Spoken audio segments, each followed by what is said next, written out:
having 38 years ago, because I bought into it, yes, I wanted to come here.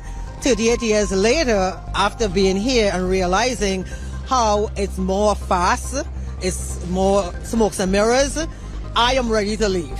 I can't financially leave right now, but the first opportunity financially that I can get, I am leaving. But for him, I wasn't paying attention to what was happening in healthcare, because I'm one of those fortunate people that have healthcare and don't use it.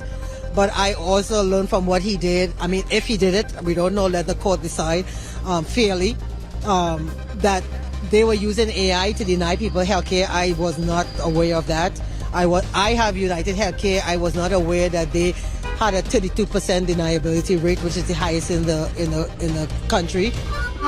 You want to see what real independent journalism funded by the people for the people looks like? You ever heard a story like this in America? You're looking at it. Congratulations for always being somewhere where mainstream media is not. Flint, Michigan. See you in Nevada. Thanks to people like you, we could get the truth. Corporate media, they've been lying to us for years, and you're going straight to the people. You are the man. I'm glad you're here. For as low as 16 cents a day, you'll keep us on the ground, covering the important stories the corporate media covers up. Hey, it's Jordan with Status Coup. We are live outside of the New York Criminal Court, where Luigi Mangione, the alleged shooter of United Healthcare CEO Brian Thompson, will be appearing shortly in a pretrial hearing. Tell me about your outfit. It says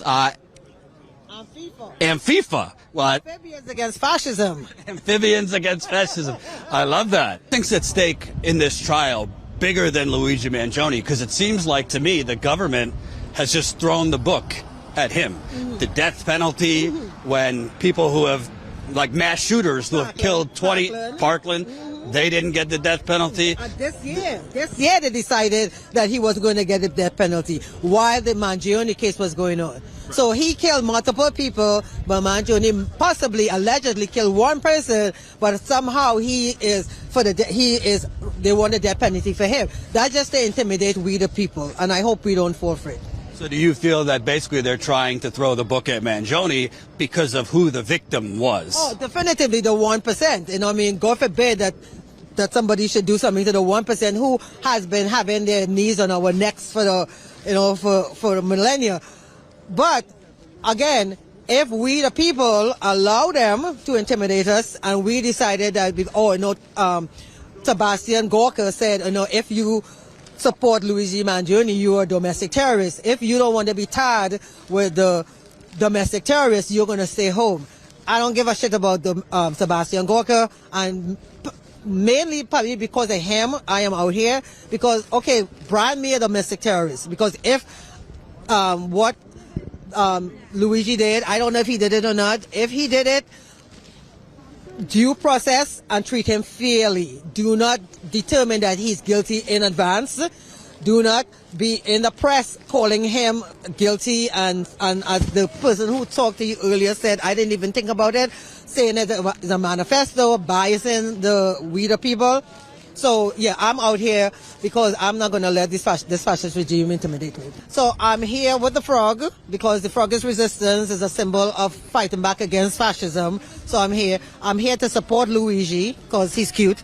But I'm also here because, but for him, I wasn't paying attention to what was happening in healthcare, because I'm one of those fortunate people that have healthcare and don't use it.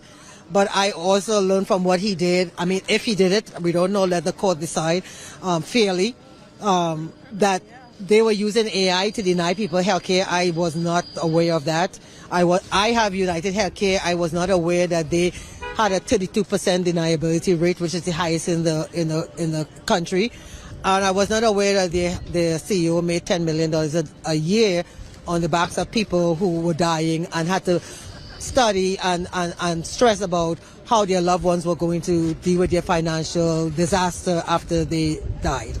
Like Tupac said, no money for education, no money for healthcare, no money for food, no money for housing. But we can find billions and billions of dollars to send bombs to Israel to murder Palestinians. And we have money to blow up boats in Venezuela, which is next door to my shithole country. And my shithole Prime Minister, Kamala Persad Bissessar, is collaborating with fascists, and I I'm not happy with that. What country did you come from? Trinidad and Tobago, right next door to Venezuela. You know, you've mentioned Trump and the fascism. Let's also talk about the Democratic Party. Are you seeing it? I hate Democrats. They are wusses, they are gutless, they are spineless, and they are Republican light. We need a viable third party. We don't need Jill Stein coming in every 4 years because we know that but we really need a viable third party. The people could use ranked choice voting as their platform to start, and then we could go from there. But I hate I hate Republicans because they are heartless and they are hypocrites. But Democrats are no better. They are just a tad better. They use groups like us, black people, gay people, even women. But then once they get into power, they are Republican light. So no, I hate both parties, and we need a viable third party. Nancy Pelosi is making how many millions of dollars off of insider trading. They're no different than they use other groups to give us a little bit, a little bit of here, a little bit there. But by and large, they are the same. They are the same. They do not care about we the people. They use us to get into power. But once they're in power, they benefit and they have the same objective as Republicans: make money in office, hoard money, and have power. The media, which I know you're part of the media, but you are the part of the media that uses the word. I have been trying to get fascism into Getty or whatever it is, and since this fascist regime came in on the 20th, the media refuses to use the word fascism. I get pushback on it, but that is what is happening. This is Gestapo, 1930s Germany. People cannot say that they don't know. They know. We have information at our fingertips. We are choosing, I say we, I mean we the people, the police officers, the judicial system, the federal workers who are not pushing back hard enough. We know what happened in Nazi Germany. We know how it started. We know how it ended. I'm not sure why there is not more pushback, why there is not more outrage, why there aren't more people in the streets. Right. I don't know. Can I ask you, because you mentioned your accent and, being an immigrant, can I ask you, the media, politicians, they always like to push this notion that America is like the envy of the world and people from all over the world want to come here, right? And, for opportunity and jobs and healthcare and I don't know. I mean, I am an American, but if I was in another country and I'm looking what's going on in America, I'm not in a rush to come to America right now. I mean, people are being kidnapped on the streets. People can't afford groceries, rent, housing. Homelessness was up 18% last year. We don't even know how much it's up this year.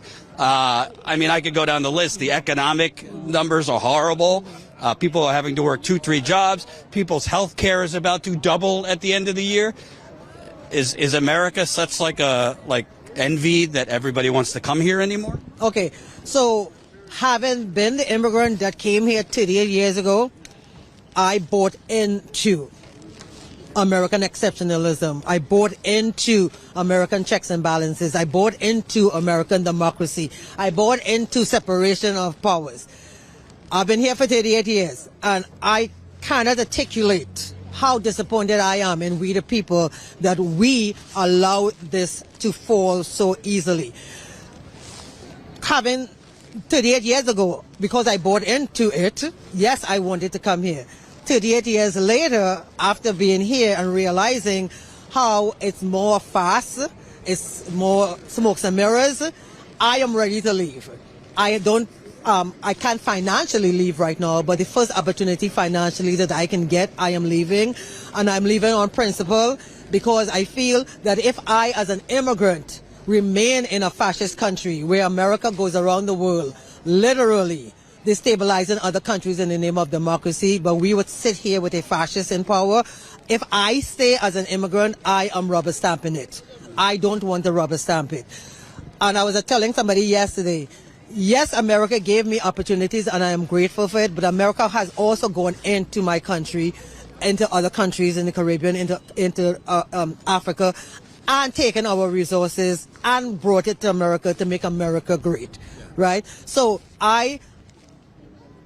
Definitely, I'm grateful for what America did for me, but I am also objective enough to understand that it's not great for everybody. And now, especially in 2020, 25, where ICE is abducting people and sending people to countries that they have no ties to and making money off of them and human trafficking them. No, it's not the paradise. Being surrounded by reality-averse, dumb, racist people is not the paradise that these people think it is. You know, my last question, because I think it's really important, I want to point out your button. It says disability rights and human rights. I don't think there's enough attention ever in the media about disability rights. Trump has also been attacking government money to go towards disability. Can you kind of talk about disability rights and why disabled people have been also under attack under this fascist regime? Well, I mean, I don't know that area as well as I should, but Trump is attacking anything that isn't the 1%. So he doesn't care about anybody. He doesn't care about students in schools who need, like, you know, they dismantle the Department of Education, and there's children who needed to have special education.